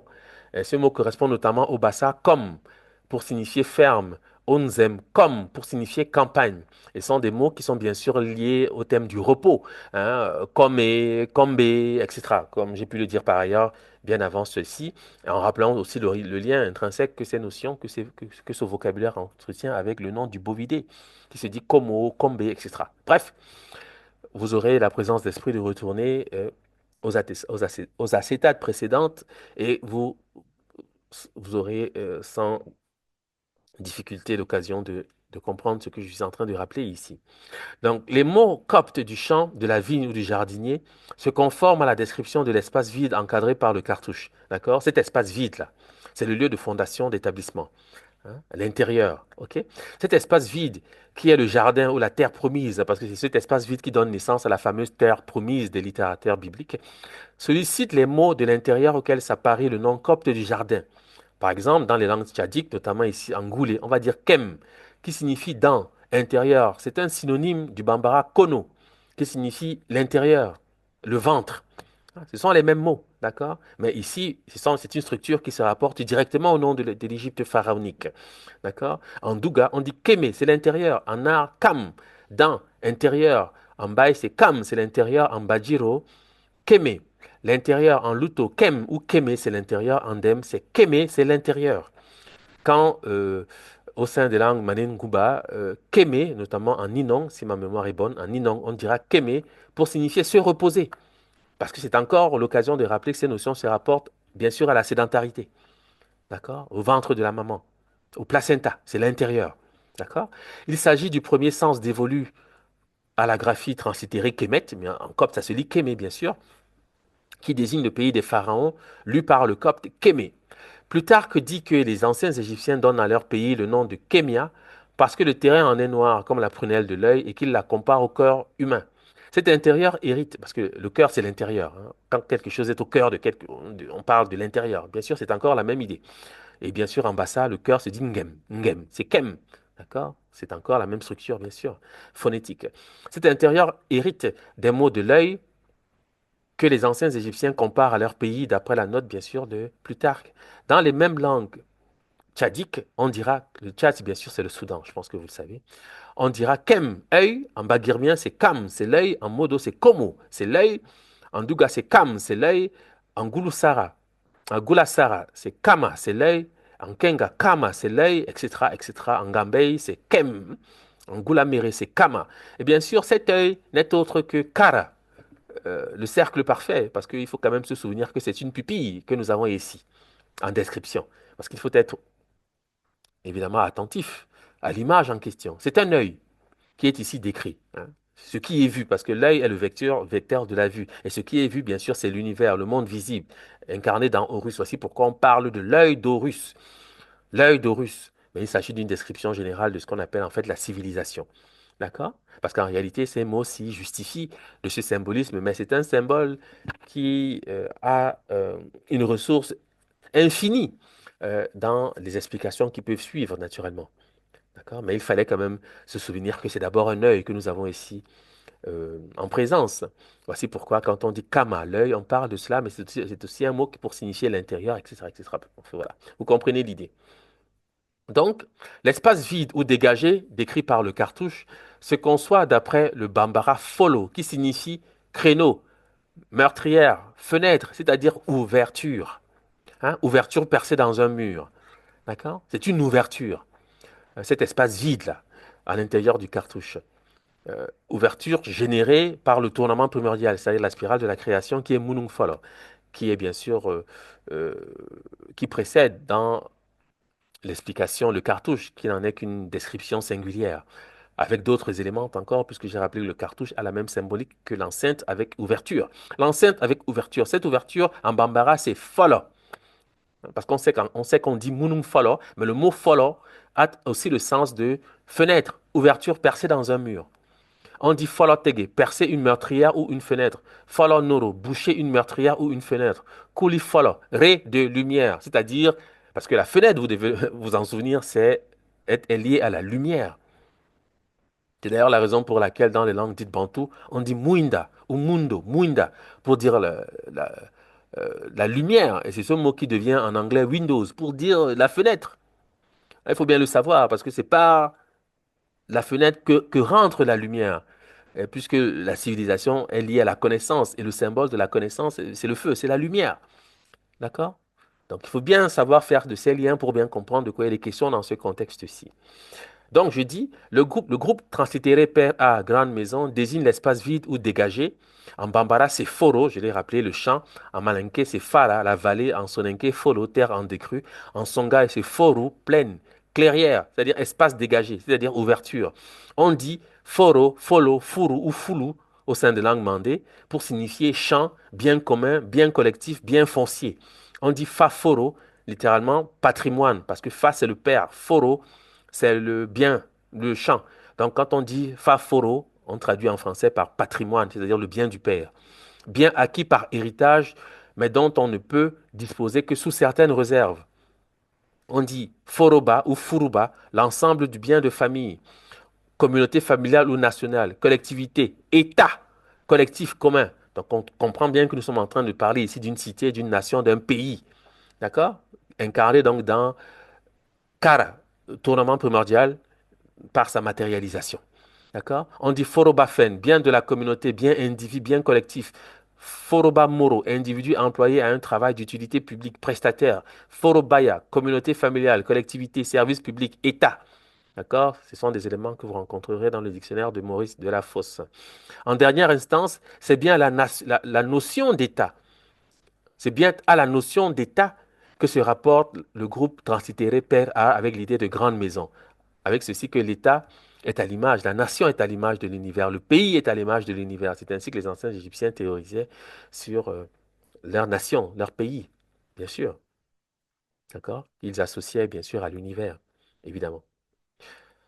Donc, si la chose est claire, on peut donc poursuivre en rappelant que les mêmes mots, hein, foro, par exemple en mandinka, foro signifie libre, honnête, noble, d'où l'idée de pharaon, hein. Ce sont ces mots qui donnent naissance au terme pharaon, hein, vous devez le savoir.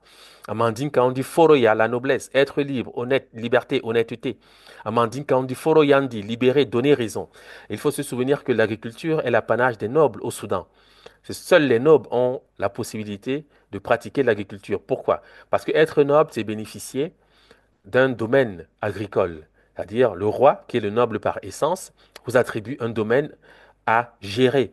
Et ce faisant, il vous ennoblit. C'est ça qu'on appelle un noble. C'est quelqu'un qui a la charge d'un domaine agricole. C'est ça, un noble.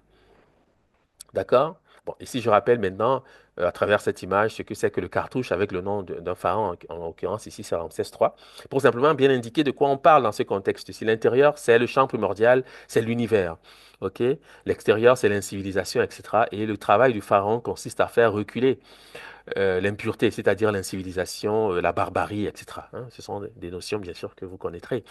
Mais il faut bien se souvenir que le terme foro, qui désigne le champ, en même temps signifie libre. Hein, parce que, c'est-à-dire noble, la noblesse.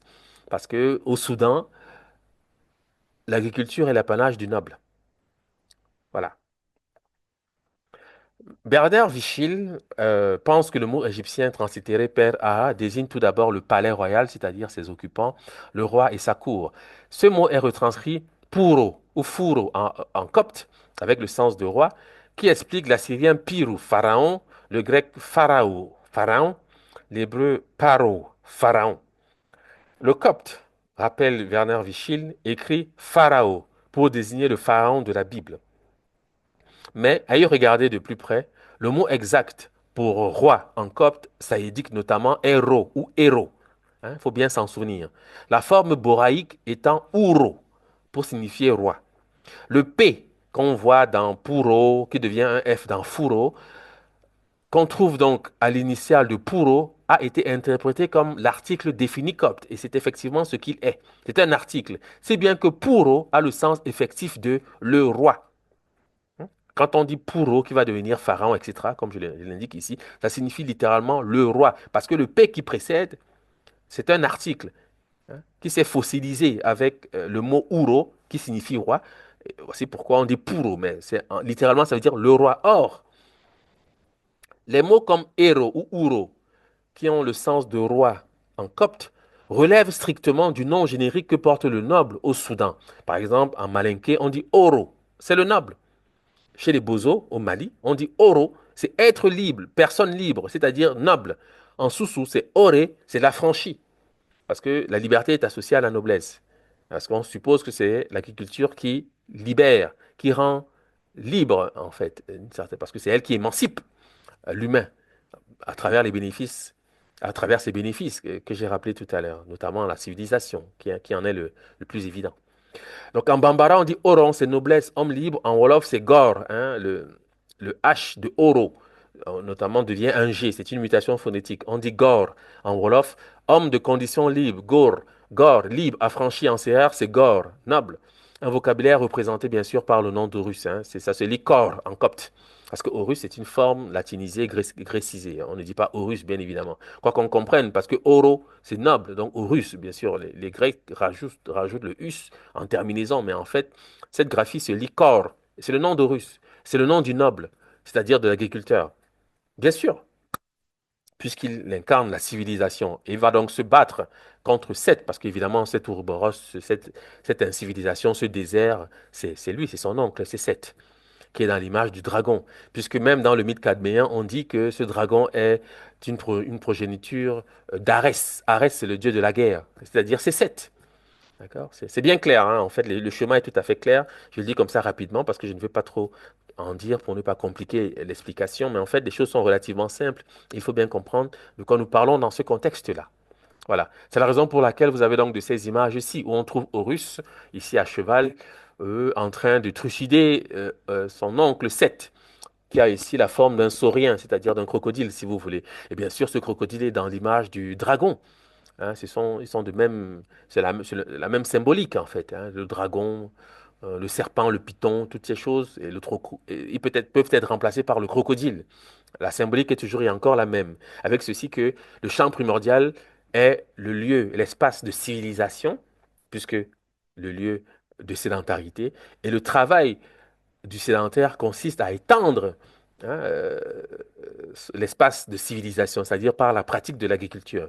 Et c'est pas seulement qu'il faut comprendre dans le sens de la culture de la terre, parce que la culture de la terre, c'est aussi la culture de l'esprit, c'est-à-dire la connaissance, les métiers, les arts, et toutes ces productions, c'est-à-dire la musique, etc. Enfin, voilà, la peinture, la sculpture, tout ceci naît de la pratique de l'agriculture. D'accord? Et le travail du pharaon, c'est-à-dire d'Horus, parce que c'est bien de lui qu'il est question, c'est d'incarner donc la lumière qui va combattre et faire reculer les ténèbres, c'est-à-dire l'impureté. OK? Voilà. Voilà le chemin.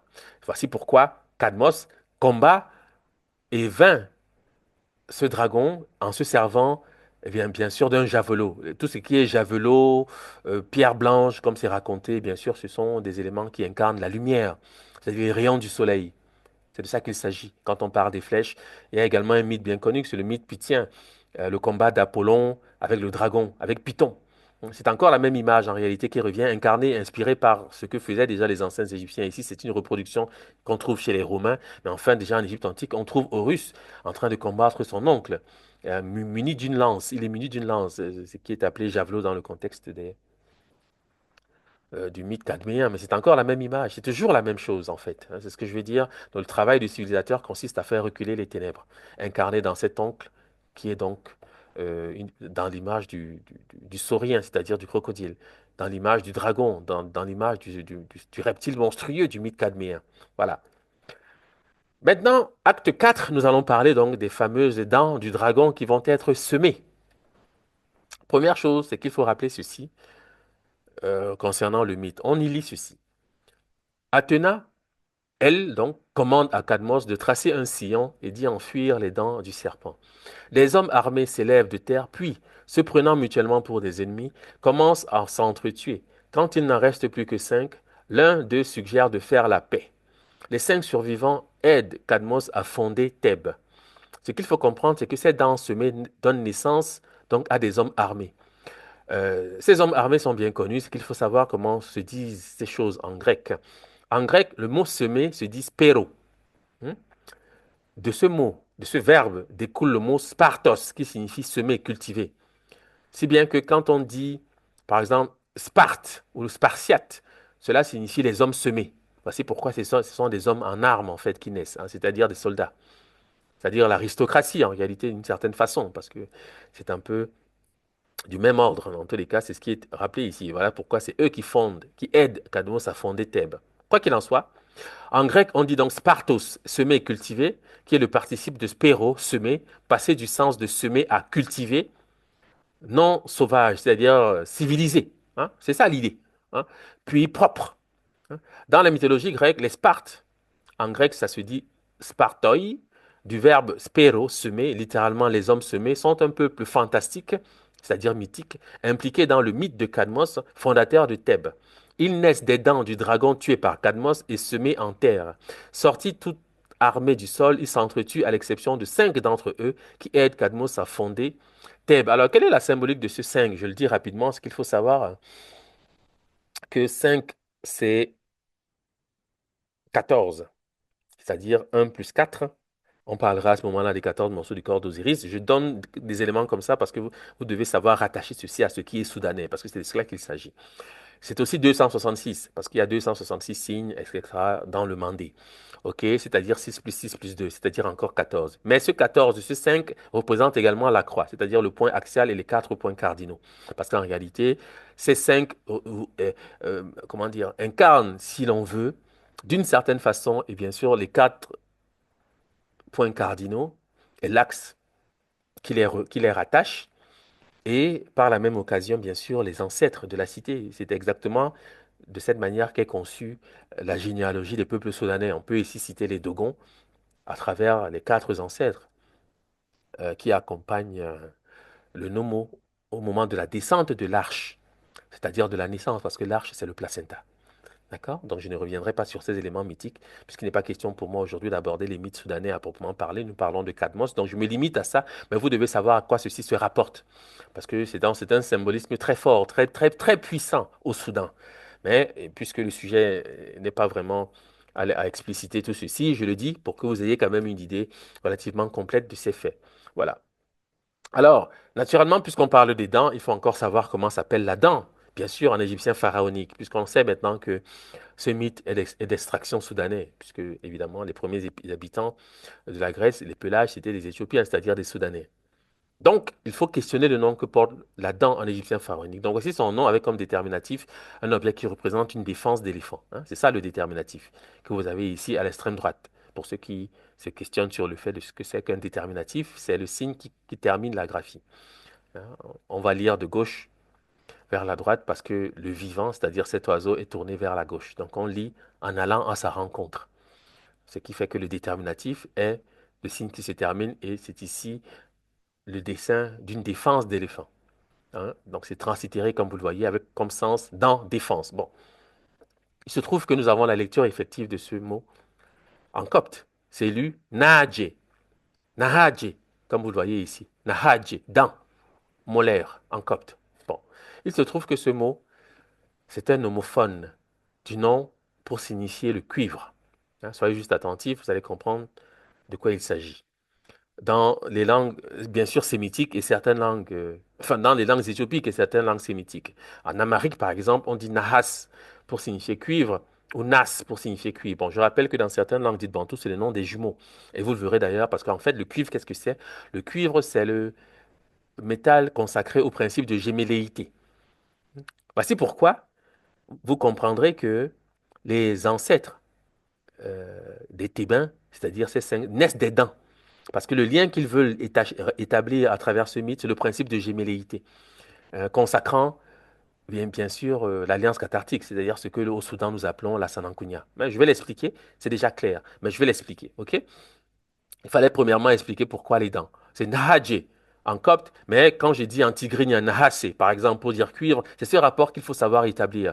C'est ce lien qu'il faut savoir établir, c'est ce lien qu'il faut savoir comprendre. Parce qu'en réalité, on utilise le symbole de la dent, pas seulement pour ces motifs-ci, mais ceci permet une introduction pour bien comprendre la base, la source de cette pensée. Parce que le cuivre, en Afrique subsaharienne, est le métal consacré au principe de gémelléité, hein. C'est clair. Bon. Et une nation se conçoit d'après le principe de gémelléité au Soudan, ça c'est clair. D'accord? Il se trouve que la même dent sert à écrire le nom du jumeau en égyptien pharaonique. C'est ce qu'on trouve ici, hein. La défense d'éléphant, qui sert de déterminatif au nom de la dent, entre aussi dans le nom du jumeau. Ceci simplement pour souligner le trait et le rapport que je viens d'établir entre la dent et le cuivre. D'accord? Alors cette graphie, bien sûr, elle est translittérée et elle est lue. Cette graphie est lue notamment par le copte khatre, qui signifie jumeau double, dérivé d'un verbe qui est khoter, qui signifie unir, réunir, attacher, doubler, union, joug. On dit khotere pour signifier cadavre, camarade, pardon, compagne. Aurapollon précise le sens du déterminatif choisi pour cette graphie. Il dit comment il, en parlant des anciens Égyptiens, représente la concorde. Deux hommes se donnant la main droite représentent la concorde. Donc, il parle ici du déterminatif. Cette graphique correspond, hein, cette graphique lue par le copte Hatre, correspond notamment au soninké Kitere, Ketere ou Kuturu, qui signifie l'autre, celui-là, cet autre-là. C'est le principe de l'altérité, l'alter ego, de l'altérité. Hein, si pour certains ce n'est pas précis, je vous invite à questionner le terme altérité dans le dictionnaire, vous aurez des éléments beaucoup plus précis. C'est le temps, moi, qui me manque pour aller dans ce détail. Mais en fait, avec l'idée que vous avez la possibilité de comprendre ce que c'est que l'altérité et la relation qu'elle entretient avec l'idée du vivre ensemble. D'accord, bien évidemment.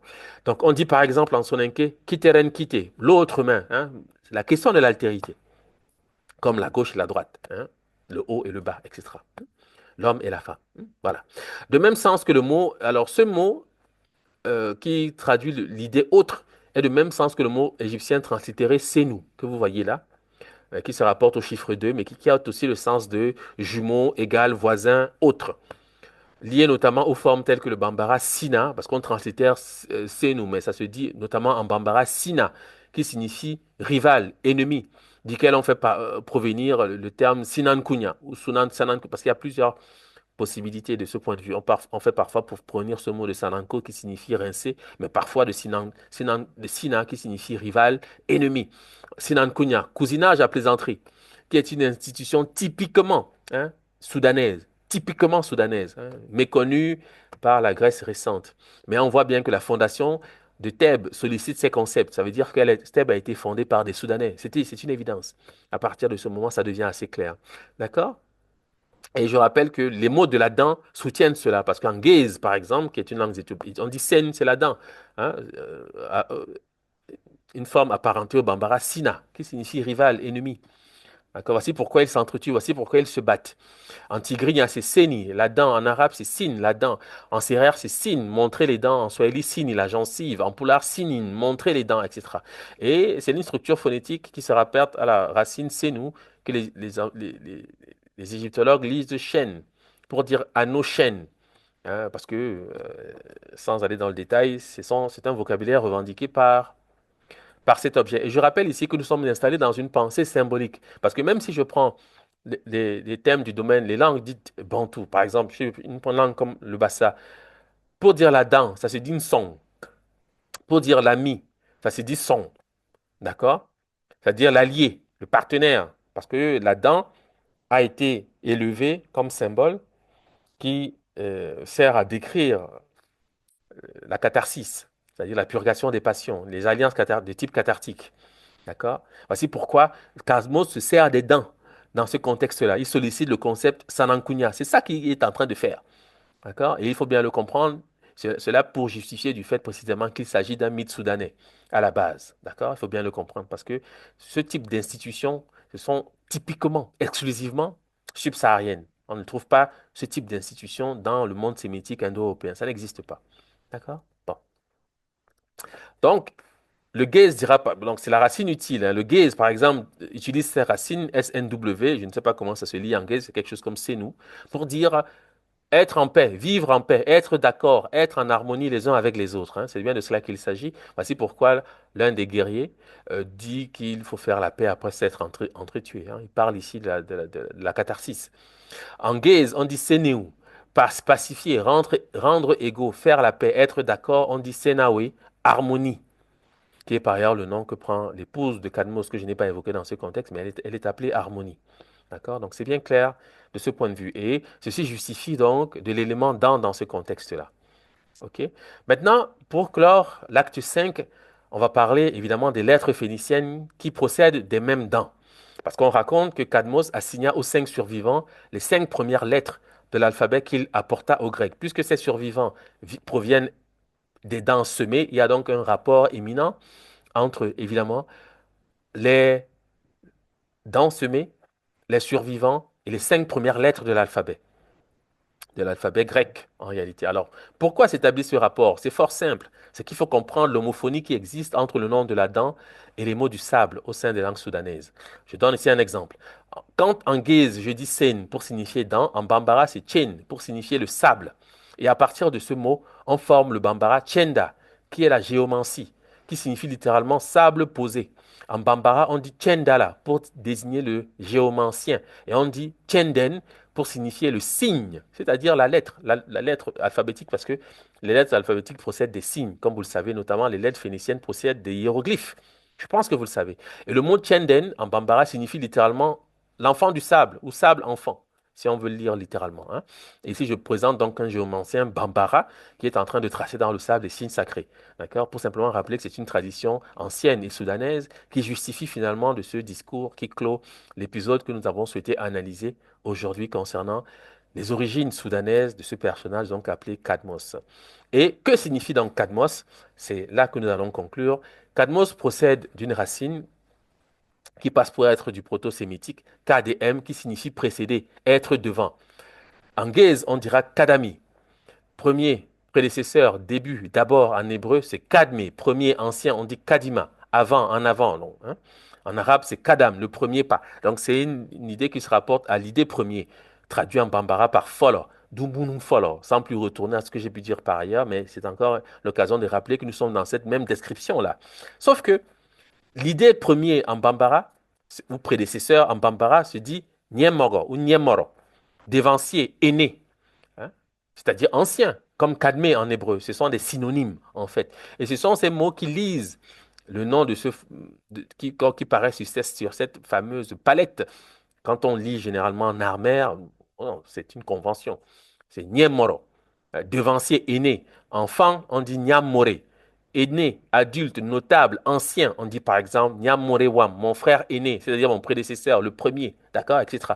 Donc nous sommes ici dans un cadre conceptuel bien spécifique, une vision, puisque ce pharaon passe pour être un fondateur, celui évidemment qui aurait unifié la haute et la basse Égypte. Nous sommes encore dans le même récit, puisque c'est un emprunt finalement soudanais qui justifie du nom donné à ce personnage mythique qui fonde Thèbes, hein, qui est appelé donc Cadmos, qui est une structure qui naît des formes telles que l'hébreu par exemple, ou le gaze, Kadami, Kadmé, etc. Voilà. Alors, il s'agit naturellement de vous remercier de votre attention. C'était pour moi l'occasion d'introduire ce premier cours des classes libres du Mandé, en espérant que les éléments fournis ici vous instruisent davantage sur ce que nous nommons les humanités classiques africaines et l'intérêt finalement qu'il faut porter à cette matière. Donc, je vous remercie de votre attention. Je vous dis donc à très bientôt sur le chemin de la connaissance.